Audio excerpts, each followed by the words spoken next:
ഞാനിവിടെ ഇന്ന് ചെയ്യാൻ പോകുന്നത് നെയ്മീൻ ഫ്രൈ ആണ്. അതിനാവശ്യമായിട്ട് 6 കഷ്ണം നെയ്മീൻ എടുത്തിട്ടുണ്ട്. കുറച്ച് ചതമുളക്, കുറച്ച് ഇഞ്ചി, വെളുത്തുള്ളി, കുറച്ച് മുളക് പൊടി, മഞ്ഞൾപ്പൊടി, കുരുമുളകൊക്കെയാണ് എടുക്കുന്നത്. 1 സ്പൂൺ മഞ്ഞൾപ്പൊടി, 1 ടേബിൾ സ്പൂൺ മുളക് പൊടിയും, 1 ടേബിൾ സ്പൂൺ ചതമുളകും, 1 സ്പൂൺ കുരുമുളക് പൊടിയും,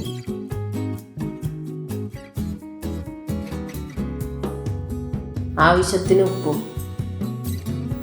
ഒരു ചെറിയ കഷ്ണം ഇഞ്ചിയും, 6 അല്ലി വെളുത്തുള്ളിയും ചതച്ചതാണിത്, അരമുറി ചെറുനാരങ്ങ നീരും,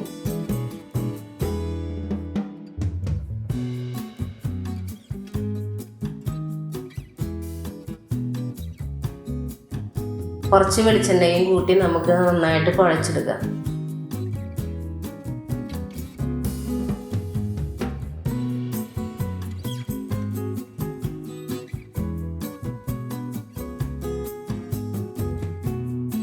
നന്നായിട്ട് കൂട്ടി യോജിപ്പിച്ചിട്ടുണ്ട്. അതിലേക്ക് നമ്മൾ നേരത്തെ എടുത്ത് വെച്ചിരിക്കുന്ന നെയ്മീൻ ഓരോന്നായിട്ട് എടുത്തിടാം.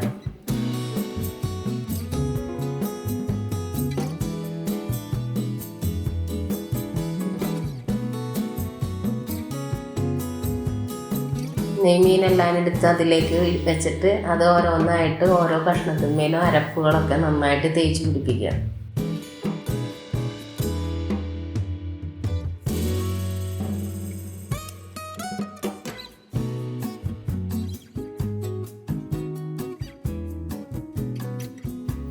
തിരിച്ചും മറച്ചു വിട്ടിട്ട് നന്നായിട്ട് അരപ്പ് തേച്ച് വെക്കാം. മീനിൻ്റെ അരപ്പ് നന്നായിട്ട് തേച്ച് പിടിപ്പിക്കണം. അരപ്പ് നന്നായിട്ട് തേച്ച് പിടിപ്പിച്ച് അത് നന്നായിട്ട് പിടിച്ചാലാണ് നമ്മൾ വറക്കുമ്പോൾ ആ മീൻ ഫ്രൈക്ക് നല്ല ടേസ്റ്റ് ഉണ്ടാകത്തുള്ളൂ. അതുകൊണ്ട് എല്ലായിടവും നന്നായിട്ട് തേച്ച് പിടിപ്പിച്ച് നമുക്ക് മാറ്റി വെക്കാം. ഇതെല്ലാം നന്നായിട്ട് തേച്ച് പിടിപ്പിച്ച് വെച്ചിട്ടുണ്ട്. ഇത് നമുക്ക് 1/2 മണിക്കൂറോളം മാറ്റി വെച്ചിട്ട് അതിൻ്റെ അരപ്പൊക്കെ ആ മീനെ നന്നായി പിടിച്ചാൽ ചെറുനാരങ്ങ നീരൊക്കെ പിടിച്ച് കഴിയുമ്പോൾ നല്ല മാംസത്തിനൊക്കെ നല്ല സ്മൂത്തായിട്ട് കിട്ടും. നമുക്ക് 1/2 മണിക്കൂർ മാറ്റി വെച്ചിട്ട് മൂടി വെച്ച് മാറ്റി വെക്കാം. 1/2 മണിക്കൂർ മാറ്റി വെച്ച ശേഷം നമുക്ക് ഒരു സ്റ്റവ് കത്തിച്ചിട്ട് ഒരു ഫ്രൈ പാൻ എടുത്ത് അതിലേക്ക് അടുപ്പിൽ വെക്കാം. കുറച്ച് വെളിച്ചെണ്ണ ചട്ടി ഒന്ന് ചൂടായി കഴിയുമ്പോൾ നമുക്ക് കുറച്ച് വെളിച്ചെണ്ണ അതിനകത്ത് ഒഴിക്കാം. അതിലേക്ക് കുറച്ച് കറിവേപ്പില ഇടാം. കറിവേപ്പില ഇടുന്നത് മീൻ ചട്ടിമ പിടിക്കാതിരിക്കാനും ആ വേപ്പിലിൻ്റെ ടേസ്റ്റ് ആ മീന് പിടിക്കാനും കൂടിയാണ്. ഓരോ കഷ്ണങ്ങളായിട്ട് നമുക്ക് നിരത്തി വെച്ച് മുരിച്ചെടുക്കാം. തീ എപ്പോഴും കുറച്ചിടണം. കുറേ തീയിൽ ഇട്ട് കഴിഞ്ഞാൽ മീൻ കഷ്ണങ്ങൾ എപ്പോഴും കരിഞ്ഞു പോകാൻ സാധ്യതയുണ്ട്. അപ്പോൾ തീ എപ്പോഴും സ്ലോ ആയിട്ടിടാൻ ശ്രമിക്കണം.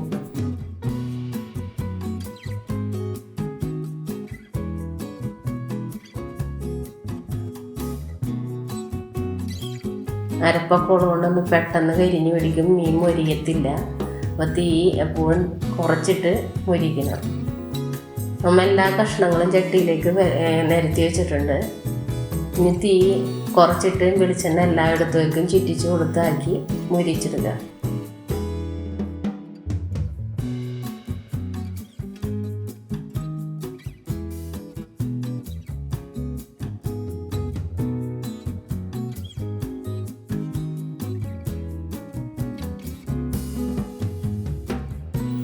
ഇടയ്ക്കിടയ്ക്ക് അലക്കി വെളിച്ചെണ്ണ എല്ലായിടത്തേക്കും ഒന്ന് ചുറ്റിച്ച് കൊടുക്കണം. ഈ സമയത്ത് നമുക്കൊരു 5-6 അല്ലി വെളുത്തുള്ളി തൊലിയോടുകൂടി ഇതിലേക്ക് ഇടാം. ഒരു 5-6 അല്ലി വെളുത്തുള്ളി തൊലിയോടുകൂടി നമുക്ക് അതിലേക്ക് ഇടാം. അത് നല്ലതാണ്, ടേസ്റ്റാണ്. അത് മുരിഞ്ഞ് വരുമ്പോൾ അത് കഴിക്കാൻ ഒരു പ്രത്യേക ടേസ്റ്റ് ഉണ്ടാവും, കാണാനും ഭംഗിയുണ്ടാവും. അതിനാണ് ഈ വെളുത്തുള്ളി ഇങ്ങനെ ചേർക്കുന്നത്. ഇപ്പോൾ ഒരു വശം മുരിഞ്ഞിട്ടുണ്ട്. നമുക്കിത് വീണ്ടും അപ്പുറം വശത്തേക്ക് മറിച്ചിട്ട് വേവിക്കാം. വെളുത്തുള്ളിയുടെയും ഇഞ്ചിയുടെയൊക്കെ പേസ്റ്റ് ഉള്ളത് കൊണ്ട് മീൻ പെട്ടെന്ന് കറുത്തു പോകാനും മുരിഞ്ഞു പോകാനൊക്കെ സാധ്യതയുണ്ട്. അപ്പോൾ അതുകൊണ്ട് ശ്രദ്ധിക്കണം.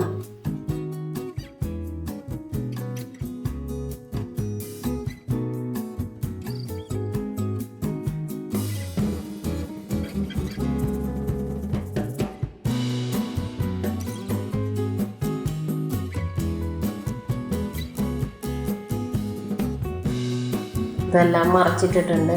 ഇനി അപ്പുറം വശം മുരിഞ്ഞ് കഴിഞ്ഞിട്ട് നമുക്ക് വറുത്ത് പോരാം.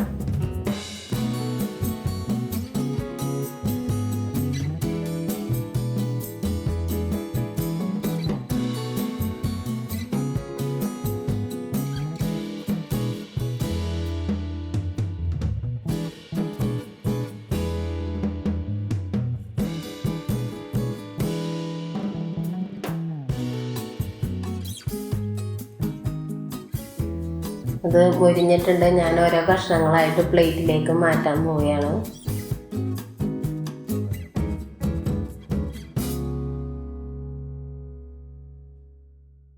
ഇത് നല്ല ടേസ്റ്റും സോഫ്റ്റുമായിട്ടുള്ള നെയ്മീൻ ഫ്രൈ ആണ്.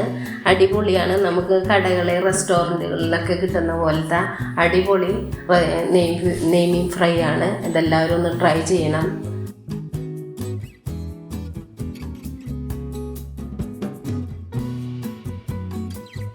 വീഡിയോ ഇഷ്ടപ്പെട്ടാൽ ലൈക്ക് ചെയ്യണം, ഷെയർ ചെയ്യണം, കമൻറ്റ് ചെയ്യണം, സബ്സ്ക്രൈബ് ചെയ്യണം. Thank you.